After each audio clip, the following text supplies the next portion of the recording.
Christmas to you, Happy Christmas to you dear. Du sắc na sang ber ka lan che.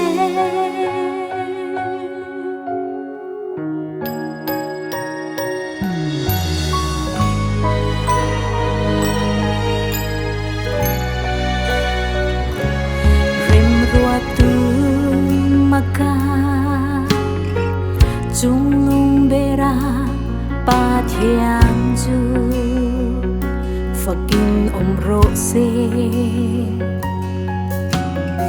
swala bo to nu shring mi zale zong ta chan dam na ni ro pui ron khen tu lal pian champa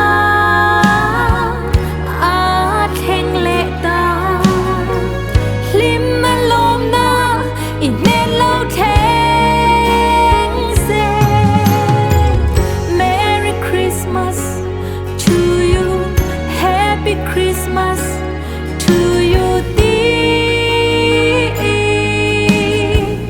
Du sắc na sang ber kat lan che.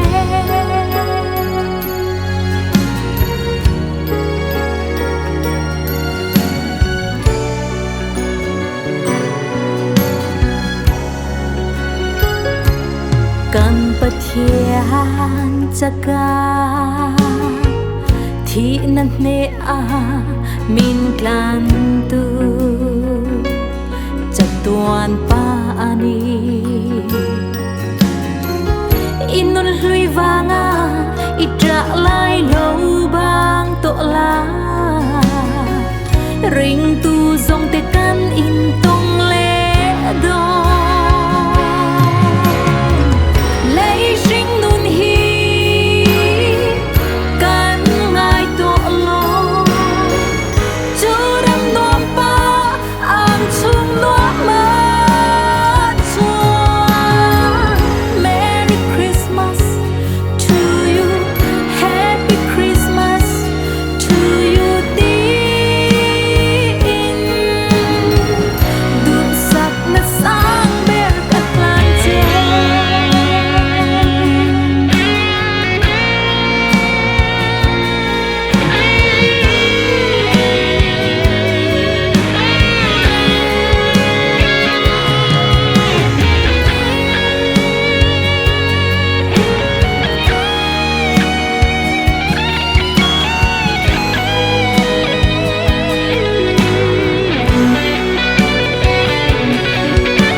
lim lệ lô ma trôi môi fakin ro se vanangil rual ten limin zai an vo string music a rem thu leng ro se tia rem na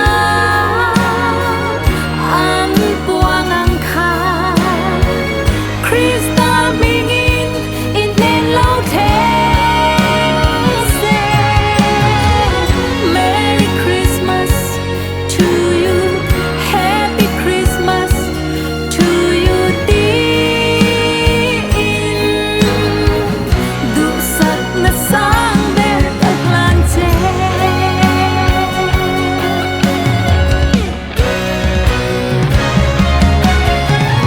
Merry Christmas to you, Happy Christmas to you dear. Du sắc na sang ber kat lan che.